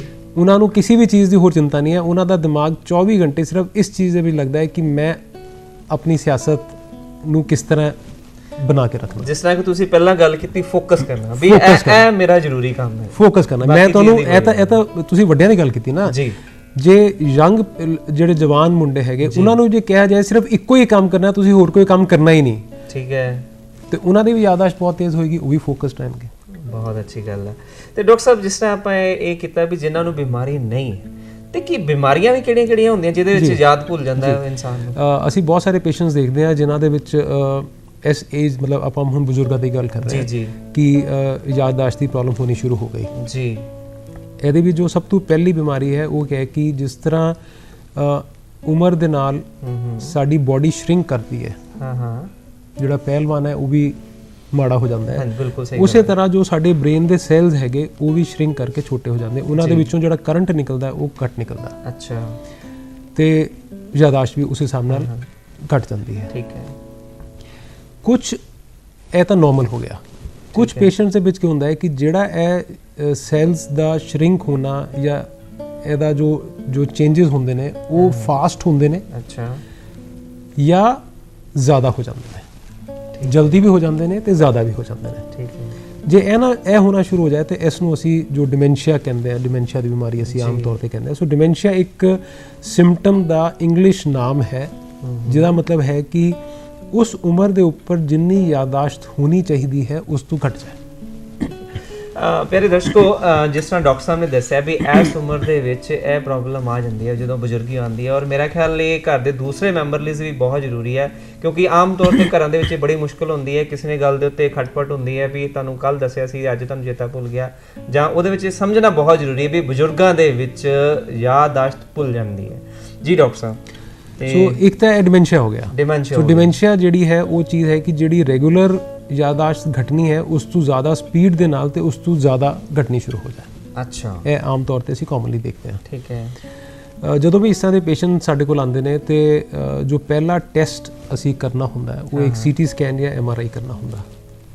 ਅੱਛਾ, ਇਹ ਡਾਕਟਰ ਸਾਹਿਬ ਜਿਸ ਤਰ੍ਹਾਂ ਤੁਸੀਂ ਗੱਲ ਕੀਤੀ ਹੈ ਵੀ ਅਸੀਂ ਕਿੱਦਾਂ ਕੈਟਾਗੋਰਾਈਜ਼ ਕਰੀਏ, ਜਿੱਦਾਂ ਮੈਂ ਹੁਣੇ ਗੱਲ ਕੀਤੀ ਵੀ ਘਰ ਦੇ ਵਿੱਚ ਬਜ਼ੁਰਗਾਂ ਨੂੰ ਭੁੱਲ ਜਾਂਦਾ ਹੈ ਵੀ ਮਾਤਾ ਤੁਹਾਨੂੰ ਕੱਲ ਦੱਸਿਆ ਸੀ, ਅੱਜ ਤੁਹਾਨੂੰ ਚੇਤਾ ਭੁੱਲ ਗਿਆ, ਜਾਂ ਅਸੀਂ ਇੱਦਾਂ ਜਾਣਾ ਸੀ। ਉਹ ਕਿਹੜੀ ਕੰਡੀਸ਼ਨ ਹੁੰਦੀ ਹੈ ਜਿੱਥੇ ਪੇਸ਼ੈਂਟ ਨੂੰ ਘਰ ਦੇ ਇਹ ਜਾਣ ਪਾਣ ਵੀ ਹਾਂ ਇਹਨਾਂ ਨੂੰ ਹੁਣ ਇੱਕ ਡਾਕਟਰ ਨੂੰ ਦਿਖਾਉਣ ਦੀ ਲੋੜ ਹੈ ਵੀ ਇਹਨਾਂ ਨੂੰ ਜ਼ਰੂਰਤ ਤੋਂ ਜ਼ਿਆਦਾ ਭੁੱਲਣ ਲੱਗ ਪਿਆ, ਜਾਂ ਇਹਨਾਂ ਨੂੰ ਕੋਈ ਬਿਮਾਰੀ ਤਾਂ ਨਹੀਂ ਹੋ ਰਹੀ, ਜਾਂ ਇੱਕ ਨਾਰਮਲ ਉਮਰ ਦਾ ਪੜਾਅ ਹੈ? ਇਹਦੇ ਵਿੱਚ ਇਹਦੇ ਵਿੱਚ ਦੋ ਚੀਜ਼ਾਂ ਹੁੰਦੀਆਂ। ਇੱਕ ਤਾਂ ਜਦੋਂ ਪਰਿਵਾਰ ਵਾਲਿਆਂ ਨੂੰ ਇਹ ਮਹਿਸੂਸ ਹੋਣਾ ਸ਼ੁਰੂ ਹੋ ਜਾਏ ਕਿ ਜਿਹੜੀ ਹੁਣ ਉਹਨਾਂ ਦੀ ਭੁੱਲਣ ਦੀ ਬਿਮਾਰੀ ਹੈ ਜਾਂ ਭੁੱਲਣ ਦੇ ਸਿੰਪਟਮਸ ਹੈਗੇ ਜੀ, ਉਹਦੇ ਕਰਕੇ ਇਹਨਾਂ ਦੀ ਰੋਜ਼ਮਰਰਾ ਦੀ ਜੋ ਲਾਈਫ ਹੈ ਉਹਦੇ ਉੱਪਰ ਪ੍ਰਭਾਵ ਪੈਣਾ ਸ਼ੁਰੂ ਹੋ ਰਿਹਾ, ਅਸਰ ਪੈਣਾ ਸ਼ੁਰੂ ਹੋ ਰਿਹਾ। ਅੱਛਾ, ਕਿ ਉਹਨਾਂ ਨੂੰ ਇਹੀ ਚੇਤਾ ਨਹੀਂ ਰਹਿੰਦਾ ਕਿ ਮੈਂ ਖਾਣਾ ਖਾ ਲਿਆ ਨਹੀਂ ਖਾ ਲਿਆ, ਉਹਨਾਂ ਨੂੰ ਇਹੀ ਚੇਤਾ ਨਹੀਂ ਰਹਿੰਦਾ ਮੈਂ ਨਹਾਇਆ ਜਾਂ ਨਹੀਂ ਨਹਾਇਆ ਜੀ। ਤੇ ਉਸ ਸਟੇਜ ਦੇ ਉੱਪਰ ਉਹ ਡਾਕਟਰ ਨੂੰ ਜ਼ਰੂਰ ਕੰਸਲਟ ਕਰਨਾ ਚਾਹੀਦਾ ਹੈ। ਡਾਕਟਰ ਸਾਹਿਬ ਮਾਫ ਕਰਨਾ, ਇੱਕ ਫੋਨ ਕਾਲ ਲੈ ਲਈਏ। ਹੈਲੋ, ਹੈਲੋ ਜੀ। ਹਾਂਜੀ ਹਾਂਜੀ, ਇੰਦਰਜੀਤ ਸਿੰਘ ਜੀ, ਆਪਣਾ ਸਵਾਲ ਪੁੱਛੋ ਜੀ। ਡਾਕਟਰ ਸਾਹਿਬ, ਮੈਂ ਨਾ ਮਤਲਬ 5-7 ਸਾਲ ਤੋਂ ਮੈਂ ਮਤਲਬ ਜਿੱਦਾਂ ਪਿਛਲੇ ਕੰਮ ਕਰਦੇ ਘਾਟੇ ਵਾਦੇ ਪਏ ਹੋ, ਮੇਰੇ ਦਿਮਾਗ 'ਚ 24 ਘੰਟੇ ਮੇਰਾ ਦਿਮਾਗ ਚੱਲਦਾ ਰਹਿੰਦਾ ਤੇ ਨਾ ਹੀ ਰਾਤ ਨੂੰ ਨੀਂਦਰ ਆਉਂਦੀ ਹੈ। ਠੀਕ ਹੈ, ਮੇਰਾ ਖਿਆਲ ਕਹਿ ਰਹੇ ਨੇ ਇਹਨਾਂ ਦਾ ਉਲਟਾ ਹੋਇਆ, ਦਿਮਾਗ ਜ਼ਿਆਦਾ ਚੱਲ ਰਿਹਾ। ਉਹ ਤਾਂ ਖੈਰ ਇਹਨਾਂ ਨੂੰ ਡਾਕਟਰ ਨੂੰ ਮਿਲ ਕੇ ਦਵਾਈ ਲੈਣੀ ਪੈਣੀ ਹੈ। ਇੰਦਰਜੀਤ ਜੀ, ਉਹਦੇ ਲਈ ਨਾ ਤੁਹਾਨੂੰ ਕਿਸੇ ਡਾਕਟਰ ਨੂੰ ਮਿਲ ਕੇ ਦਵਾਈ ਲੈਣੀ ਪੈਣੀ ਹੈ ਜੋ ਕਿ ਦਿਮਾਗ ਦੇ ਸੈਲਸ ਨੂੰ ਸਲੋ ਕਰਦੇ ਤਾਂ ਕਿ ਤੁਹਾਨੂੰ ਨੀਂਦ ਵੀ ਆਰਾਮ ਨਾਲ ਆ ਜਾਏ ਤੇ ਤੁਸੀਂ ਆਰਾਮ ਨਾਲ ਤੁਸੀਂ ਆਪਣਾ। ਠੀਕ ਹੈ, ਆਪਾਂ ਗੱਲ ਕਰ ਰਹੇ ਸੀ ਡਿਮੈਂਸ਼ੀਆ ਦੇ ਬਜ਼ੁਰਗਾਂ ਦੇ ਵਿੱਚ। ਹਾਂ ਜੀ ਸਰ। ਸੋ ਉਸ ਸਟੇਜ ਦੇ ਉੱਪਰ ਉਹਨਾਂ ਨੂੰ ਡਾਕਟਰ ਨੂੰ ਦਿਖਾਉਣਾ ਚਾਹੀਦਾ ਹੈ ਜੇ ਉਹਨਾਂ ਨੂੰ ਲੱਗੇ ਕਿ ਰੋਜ਼ਮਰਰਾ ਦੀ ਲਾਈਫ ਦੇ ਵਿੱਚ ਉਹਨਾਂ ਨੂੰ ਪ੍ਰੋਬਲਮ ਆ ਰਹੀ ਹੈ। ਇੱਕ ਇੰਪੋਰਟੈਂਟ ਜੋ ਬਿਮਾਰੀ ਹੈ ਜੀ, ਉਹਦੇ ਵਿੱਚ 3 ਚੀਜ਼ਾਂ ਦਾ ਕੰਬੀਨੇਸ਼ਨ ਹੁੰਦਾ ਹੈ ਜੀ। ਪਹਿਲਾ ਕਿ ਮਰੀਜ਼ ਨੂੰ ਯਾਦਾਸ਼ਤ ਵਿੱਚ ਦਿੱਕਤ ਆਏ, ਦੂਸਰਾ ਉਹਨੂੰ ਆਪਣੇ ਪਿਸ਼ਾਬ ਨੂੰ ਕੰਟਰੋਲ ਕਰਨ ਦੇ ਵਿੱਚ ਦਿੱਕਤ ਆਏ, ਠੀਕ ਹੈ, ਤੇ ਤੀਸਰਾ ਬਿਸਤਰਾ ਗਿੱਲਾ ਕਰ ਦੇਣ ਜਾਂ ਫਿਰ ਜਦੋਂ ਪਿਸ਼ਾਬ ਆਏ ਉਹ ਜਦੋਂ ਤੱਕ ਪਹੁੰਚਣਾ ਉਸ ਤੋਂ ਪਹਿਲਾਂ ਹੀ ਪਿਸ਼ਾਬ ਵਿੱਚ ਨਿਕਲ ਜਾਏ, ਠੀਕ ਹੈ, ਤੇ ਤੀਸਰਾ ਉਹਨਾਂ ਨੂੰ ਚੱਲਣ ਦੇ ਵਿੱਚ ਦਿੱਕਤ ਆਣੀ ਸ਼ੁਰੂ ਹੋ ਜਾਏ ਜਿਹਦੇ ਵਿੱਚ ਜੋ ਚਾਲ ਹੈ ਉਹ ਮਤਲਬ ਬਹੁਤ ਛੋਟੇ ਸਟੈਪਸ ਦੇ ਵਿੱਚ ਚੱਲਣਾ ਉਹ ਸ਼ੁਰੂ ਕਰ ਦਿੰਦੇ ਨੇ। ਠੀਕ ਹੈ। ਸੋ ਡਾਕਟਰ ਸਾਹਿਬ ਨੇ ਬੜੇ ਜ਼ਰੂਰੀ ਔਰ ਛੋਟੇ ਸਟੈਪ ਦੱਸੇ ਵੀ ਜਿਹੜੇ ਤੁਸੀਂ ਇਹ ਸਮਝ ਸਕਦੇ ਹੋ ਵੀ ਅਸੀਂ ਡਾਕਟਰ ਨੂੰ ਕਿਸ ਵੇਲੇ ਦਿਖਾਣਾ ਹੈ। ਜਿਸ ਤਰ੍ਹਾਂ ਉਹਨਾਂ ਨੇ ਬੈੱਡ ਵੈਟਿੰਗ ਦੀ ਗੱਲ ਕੀਤੀ ਹੈ ਵੀ ਬਿਸਤਰਾ ਗਿੱਲਾ ਕਰਨ ਲੱਗ ਪੈਂਦੇ ਆ, ਭੁੱਲ ਜਾਂਦੇ ਆ, ਜੇ ਜਾਣਾ ਸੱਜੇ ਹੈ ਵਿਹੜੇ 'ਚ ਜਾਣਾ ਤੇ ਕਮਰੇ 'ਚ ਚਲੇ ਜਾਂਦੇ, ਜਾਂ ਕਿਸ ਤਰ੍ਹਾਂ ਇਹੋ ਜਿਹੀ ਕੋਈ ਮੁਸ਼ਕਲ ਆਉਂਦੀ ਹੈ। ਪਲੱਸ ਉਸ ਤਰ੍ਹਾਂ ਚਾਲ ਦੇ ਵਿੱਚ ਫਰਕ ਪੈਂਦਾ ਵੀ ਉਹਨਾਂ ਦਾ ਜਿਹੜਾ ਚੱਲਣ ਦਾ ਤਰੀਕਾ ਉਹ ਨਾਰਮਲ ਨਹੀਂ ਰਹਿੰਦਾ। ਨਾਰਮਲੀ ਉਹ ਛੋਟੇ ਜਿਵੇਂ ਬੱਚਿਆਂ ਦੇ ਛੋਟੇ ਸਟੈਪਸ ਬੈਲੈਂਸ ਵਾਲੇ ਕਰਨ ਵਾਲੇ ਹੁੰਦੇ ਉਸ ਤਰ੍ਹਾਂ ਉਹ ਸਟੈਪਸ ਲੈਣੇ ਸ਼ੁਰੂ ਕਰ ਦਿੰਦੇ ਨੇ। ਇਹ ਇਸ ਕਰਕੇ ਜ਼ਰੂਰੀ ਹੈ ਕਿ ਇਸ ਏਜ ਦੇ ਉੱਪਰ ਜੇ ਇਹ 3 ਸਿੰਪਟਮਸ ਮਰੀਜ਼ ਨੂੰ ਹੈਗੇ ਜੀ ਤੇ ਉਹ ਸਕੈਨ ਦੇ ਵਿੱਚ ਅਸੀਂ ਆਮ ਤੌਰ ਤੇ ਦੇਖਦੇ ਹਾਂ ਕਿ ਸਾਡੇ ਜੋ ਬ੍ਰੇਨ ਹੈ ਉਹਦੇ ਵਿੱਚ ਕੁਝ ਪਾਣੀ ਦੀ ਥੈਲੀਆਂ ਹੁੰਦੀਆਂ ਜੀ। ਜੇ ਉਹ ਪਾਣੀ ਦੀ ਥੈਲੀਆਂ ਦਾ ਸਾਈਜ਼ ਵੱਡਾ ਹੋ ਜਾਏ ਤੇ ਉਹਨਾਂ ਚੋਂ ਪਾਣੀ ਸਿਮਣਾ ਸ਼ੁਰੂ ਹੋ ਜਾਏ, ਅੱਛਾ, ਤੇ ਇਹ 3 ਚੀਜ਼ਾਂ ਇਕੱਠੀਆਂ ਹੋਣੀ ਸ਼ੁਰੂ ਹੋ ਜਾਂਦੀਆਂ ਪੇਸ਼ੈਂਟਸ ਦੇ ਵਿੱਚ। ਠੀਕ ਹੈ। ਇਹ ਮੈਂ ਖਾਸ ਤੌਰ ਤੇ ਇਸ ਕਰਕੇ ਇਸ ਬਿਮਾਰੀ ਦਾ ਜ਼ਿਕਰ ਕਰ ਰਿਹਾ ਕਿਉਂਕਿ ਇਹ ਇੱਕ ਇਸ ਤਰ੍ਹਾਂ ਦੀ ਬਿਮਾਰੀ ਹੈ ਜਿਹਦੇ ਵਿੱਚ ਇੱਕ ਛੋਟਾ ਜਿਹਾ ਆਪਰੇਸ਼ਨ ਕਰਕੇ ਅਸੀਂ ਇਹ ਤਿੰਨੋਂ ਹੀ ਸਿੰਪਟਮਸ ਨੂੰ ਰਿਵਰਸ ਕਰ ਸਕਦੇ ਹਾਂ। ਅੱਛਾ, ਤੁਹਾਡਾ ਕਹਿਣ ਦਾ ਭਾਵ ਹੈ ਵੀ ਜੇ ਕਿਸੇ ਕਾਰਨ ਕਰਕੇ, ਯਾਨੀ ਕਿ ਜੇ ਕਿਸੇ ਬਿਮਾਰੀ ਕਰਕੇ ਕੋਈ ਯਾਦਾਸ਼ਤ ਭੁੱਲ ਰਹੀ ਹੈ, ਜਿਸ ਤਰ੍ਹਾਂ ਤੁਸੀਂ ਪਾਣੀ ਦੇ ਥੈਲਿਆਂ ਦੀ ਗੱਲ ਕੀਤੀ ਹੈ, ਤੇ ਅਸੀਂ ਉਹਦਾ ਆਪਰੇਟ ਕਰਕੇ ਵੀ ਉਹਨਾਂ ਨੂੰ ਠੀਕ ਕਰ ਸਕਦੇ ਹਾਂ। ਯੈਸ, ਇਹ ਬਹੁਤ ਜ਼ਰੂਰੀ ਗੱਲ। ਜਿਸ ਤਰ੍ਹਾਂ ਤੁਹਾਨੂੰ ਕਹਿਣਾ ਵੀ ਯਾਦਾਸ਼ਤ ਘਟੀ ਜਾਂ ਤਾਂ ਉਹ ਸੈਲਸ ਤੋਂ ਕਰੰਟ ਘੱਟ ਨਿਕਲ ਰਿਹਾ ਹੈ, ਉਹਦੇ ਲਈ ਤਾਂ ਦਵਾਈ ਹੈ ਹੋਰ ਕੁਝ ਵੀ ਨਹੀਂ ਹੈ, ਜਾਂ ਫਿਰ ਅਸੀਂ ਟ੍ਰੇਨਿੰਗ ਕਰਤੀ ਉਹਨਾਂ ਦੀ। ਠੀਕ ਹੈ। ਯੋਗਾ ਬਹੁਤ ਅੱਛਾ ਹੈ। ਤੇ ਇੱਕ ਮੈਂ ਪਿੱਛੇ ਕੁਝ ਕਿਤਾਬਾਂ ਪੜ੍ਹ ਰਿਹਾ ਸੀ, ਮੈਨੂੰ ਪਤਾ ਲੱਗਿਆ ਕਿ ਜਿਹੜਾ ਨਾਰੀਅਲ ਦਾ ਤੇਲ ਹੈ, ਅੱਛਾ, ਨਾਰੀਅਲ ਦਾ ਜਿਹੜਾ ਤੇਲ ਹੈ ਉਹਦੀ 1 ਚਮਚ ਕੱਚੇ ਨਾਰੀਅਲ ਤੇਲ ਦੀ ਜੇ ਰੋਜ਼ ਪੀ ਲਓ ਇਸ ਏਜ ਦੇ ਉੱਪਰ, ਸਾਊਥ ਇੰਡੀਆ 'ਚ ਤੇ ਬਹੁਤ ਜ਼ਿਆਦਾ ਹੈ ਤੇ ਜਿਹੜੀ ਬੁਲੰਦ ਦੀ ਬਿਮਾਰੀ ਹੈ ਉਹ 'ਚ ਇੰਪਰੂਵਮੈਂਟ। ਅੱਛਾ ਡਾਕਟਰ ਸਾਹਿਬ, ਇਹ ਜਿਸ ਤਰ੍ਹਾਂ ਇਹ ਗੱਲ ਆਪਾਂ ਕਰ ਰਹੇ ਹਾਂ, ਜਿੱਦਾਂ ਤੁਸੀਂ ਟੈਸਟਾਂ ਦੀ ਵੀ ਗੱਲ ਕੀਤੀ, ਇੱਕ ਫਿਲਮਾਂ 'ਚ ਡਾਕਟਰ ਸਾਹਿਬ ਬੜਾ ਦਿਖਾਉਂਦੇ ਨੇ, ਸੱਟ ਲੱਗੀ ਹੈ ਤੇ ਚੇਤਾ ਭੁੱਲ ਜਾਂਦਾ ਮੈਂ ਕੌਣ ਹਾਂ, ਠੀਕ ਹੈ, ਉਸ ਤੋਂ ਬਾਅਦ ਫਿਰ ਕਹਿੰਦੇ ਇਹਨੂੰ ਸੱਟ ਦੁਬਾਰਾ ਉੱਥੇ ਉਸੇ ਜਗ੍ਹਾ ਤੇ ਲਾਓ, ਫਿਰ ਇਹਨੂੰ ਯਾਦ ਆ ਜਾਂਦਾ। ਇਹ ਕੀ ਮਸਲਾ ਹੈ, ਇਹ ਦੱਸੋ ਜਰਾ ਪਲੀਜ਼। ਐਕਚੁਅਲੀ ਜਿਸ ਤਰ੍ਹਾਂ ਮੈਂ ਤੁਹਾਨੂੰ ਕਿਹਾ ਕਿ ਜੋ ਪਹਿਲੇ ਵਾਲਾ ਪੁਆਇੰਟ ਹੈ ਉਹ ਤਾਂ ਠੀਕ ਹੈ ਕਿ ਜੇ ਸੱਟ ਲੱਗ ਗਈ ਤੇ ਉਸ ਸੱਟ ਲੱਗਣ ਦੇ ਵਿੱਚ ਜਿਹੜਾ ਉਹ ਮੈਮਰੀ ਸਟੋਰ ਕਰਨ ਵਾਲਾ ਦਿਮਾਗ ਦਾ ਹਿੱਸਾ ਸੀਗਾ ਉਹਦੇ ਉੱਪਰ ਸੱਟ ਲੱਗ ਗਈ ਤੇ ਉਹ ਚੇਤਾ ਭੁੱਲ ਜਾਂਦਾ ਤੁਹਾਨੂੰ। ਅੱਛਾ, ਠੀਕ ਹੈ। ਲੇਕਿਨ ਜਿਹੜੀ ਦੂਸਰੀ ਚੀਜ਼ ਹੈ ਕਿ ਦੁਬਾਰਾ ਫਿਰ ਸੱਟ ਲੱਗ ਜਾਏ ਤੇ ਫਿਰ ਉਹ ਵਾਪਸ ਆ ਗਈ ਉਸੇ ਜਗ੍ਹਾ ਤੇ, ਉਹ ਠੀਕ ਨਹੀਂ ਹੈ। ਉਹ ਠੀਕ ਨਹੀਂ ਹੈ। ਡਾਕਟਰ ਸਾਹਿਬ, ਦੇਸੀ ਦਵਾਈਆਂ ਦਾ ਵੀ ਕੋਈ ਰੋਲ ਹੁੰਦਾ ਹੈ ਇਹਦੇ ਵਿੱਚ? ਕੋਈ ਦੇਸੀ ਦਵਾਈਆਂ ਨਾਲ ਯਾਦਾਸ਼ਤ, ਜਿਸ ਤਰ੍ਹਾਂ ਹੁਣ ਬੱਚਿਆਂ ਦੇ ਐਗਜ਼ਾਮ ਆਉਂਦੇ ਹੈ ਤੇ ਕੁਝ ਅਲੱਗ-ਅਲੱਗ ਦਵਾਈਆਂ ਆਉਂਦੀਆਂ, ਦਵਾਈ ਖਵਾਓ ਜੀ ਦਿਮਾਗ ਤੇਜ਼ ਹੋ ਜਾਏਗਾ, ਇਹ ਹੈ ਉਹ ਹੈ, ਕਿ ਇਹਨਾਂ ਚੀਜ਼ਾਂ ਦਾ ਵਾਕਈ ਕੋਈ ਅਸਰ ਹੁੰਦਾ ਹੈ? ਬਾਕੀ ਤਾਂ ਤੁਸੀਂ ਬਹੁਤ ਵਧੀਆ ਟੈਕਨੀਕ ਦੱਸੀ, ਮਿਰਾਕਲ ਬੈਟਰ ਹੈ। ਹਾਂ, ਦੇਖੋ ਪਤਾ ਕੀ ਹੈ ਕਿ ਜੋ ਇਹ ਦੇਸੀ ਦਵਾਈਆਂ ਹੈਗੀਆਂ ਨਾ, ਇਹਨਾਂ ਦੇ ਵਿੱਚ ਇੱਕ ਬਹੁਤ ਵੱਡੀ ਤੇ ਬਹੁਤ ਹੀ ਖੂਬਸੂਰਤ ਸਾਇੰਸ ਛੁਪੀ ਹੈ। ਓਕੇ, ਠੀਕ ਹੈ। ਸਾਨੂੰ ਜੇ ਅਸੀਂ ਐਲੋਪੈਥੀ ਪੜ੍ਹਦੇ ਹਾਂ, ਸਾਨੂੰ ਇਹ ਨਹੀਂ ਕਹਿਣਾ ਚਾਹੀਦਾ ਵੀ ਇਹ ਦੇਸੀ ਹੈ ਤੇ ਇਹ ਬੇਕਾਰ ਹੈ। ਠੀਕ ਹੈ, ਦੇਸੀ ਬਹੁਤ ਵਧੀਆ। ਅੱਛਾ, ਆਮ ਤੌਰ ਤੇ ਜਿਹੜੀ ਦੇਸੀ ਦਵਾਈਆਂ, ਪਰ ਗੱਲ ਉਹੀ ਹੈ ਕਿ ਇਹ ਸਾਇੰਸ ਹੈ ਕਿ ਅੱਛੇ ਸਾਇੰਸਦਾਨ ਦੇ ਕੋਲ ਨੌਲੇਜ ਹੈ ਤਾਂ ਉਹ ਕੰਮ ਵੀ ਅੱਛਾ ਦੱਸ ਪਾਏਗਾ, ਜੇ ਨੌਲੇਜ ਨਹੀਂ ਹੈ ਤਾਂ ਕੰਮ ਵੀ, ਇਨਫੋਰਮੇਸ਼ਨ ਵੀ ਠੀਕ ਨਹੀਂ ਦੇ ਪਾਏਗਾ। ਠੀਕ ਹੈ। ਸੋ ਜਿਹੜੀ ਇਹ ਦਵਾਈਆਂ ਹੈਗੀਆਂ ਇਹ ਦੋ ਤਰ੍ਹਾਂ ਦਾ ਕੰਮ ਕਰਦੀਆਂ, ਇੱਕ ਤਾਂ ਇਹ ਬ੍ਰੇਨ ਦਾ ਸਰਕੂਲੇਸ਼ਨ ਇੰਪਰੂਵ ਕਰਦੀਆਂ, ਠੀਕ ਹੈ, ਤੇ ਦੂਸਰਾ ਕਿ ਜਿਹੜੇ ਬ੍ਰੇਨ ਦੇ ਸੈੱਲਸ ਹੈਗੇ ਉਹਨਾਂ ਤੋਂ ਜਿਹੜਾ ਕਰੰਟ ਨਿਕਲਦਾ ਹੈ ਉਸ ਨੂੰ ਵੀ ਡੈਫੀਨਿਟਲੀ ਇੰਪਰੂਵ ਕਰਦੀਆਂ। ਠੀਕ ਹੈ। ਬਟ ਗੱਲ ਫਿਰ ਆਪਾਂ ਪਹਿਲੇ ਵਾਲੀ ਕਰਦੇ ਹਾਂ, ਆਪਾਂ ਖਾਦ ਤਾਂ ਪਾਤੀ, ਹਾਂ, ਜੇ ਬੀ ਨਹੀਂ ਪਾਇਆ ਤਾਂ ਫਸਲ ਤਾਂ ਹੋਏਗੀ ਨਹੀਂ। ਠੀਕ ਹੈ ਜੀ, ਬਿਲਕੁਲ ਠੀਕ ਹੈ ਨਾ। ਸੋ ਆਪਾਂ ਇਹ ਜੇ ਦਵਾਈਆਂ ਲੈ ਲਾਂਗੇ ਲੇਕਿਨ ਸਾਡੀ ਪੜ੍ਹਨ ਦੀ ਟੈਕਨੀਕ ਠੀਕ ਨਹੀਂ ਹੈ ਤੇ ਇਹ ਦਵਾਈਆਂ ਵੀ ਫੇਲ ਹੀ ਹੋ ਜਾਣਗੀਆਂ। ਠੀਕ ਹੈ, ਮਤਲਬ ਕਿ ਇਹ ਹੈ ਵੀ ਇਹ ਕੁਝ ਹੈਲਪ ਤੇ ਕਰਦੀਆਂ, ਬਟ ਇਹ ਹੈ ਵੀ ਕਿਸੇ ਪਾਰਟਿਕੂਲਰ ਜਾਂ ਆਯੁਰਵੈਦਿਕ ਦੇ ਡਾਕਟਰ ਕੋਲੋਂ ਰეკਮੈਂਡਡ ਹੋਣ ਜਾਂ ਕਿਸੇ ਪਾਰਟਿਕੂਲਰ, ਉਹ ਤਾਂ ਆਪਾਂ ਕੈਮਿਸਟ ਦੀ ਦੁਕਾਨ ਕੋਲੋਂ ਵੀ ਲੈ ਸਕਦੇ, ਬਟ ਆਪਾਂ ਇਹ ਸੋਚ ਕੇ ਚੱਲੀਏ ਕਿ ਆਪਾਂ ਦਵਾਈ ਲੈ ਲਈ ਤੇ ਫਸਟ ਆ ਜਾਵਾਂਗੇ, ਇਹ ਨਹੀਂ ਹੋਏਗਾ। ਉਹ ਤਾਂ ਸ਼ਾਇਦ ਦਵਾਈਆਂ ਦਾ ਕੰਟਰੀਬਿਊਸ਼ਨ 1% ਵੀ ਨਹੀਂ ਹੋਏਗਾ ਜੇ ਅਸੀਂ ਮਿਹਨਤ ਆਪ ਨਹੀਂ ਕਰਾਂਗੇ। ਠੀਕ ਹੈ, ਠੀਕ ਹੈ। ਸਪੋਰਟਸਮੈਨ ਬਣਨਾ ਹੈ ਤੇ ਸ਼ੂਜ਼ ਨੇ ਕੰਮ ਨਹੀਂ ਕਰਨਾ, ਦੌੜਨਾ ਤਾਂ ਆਪ ਹੀ ਪੈਣਾ।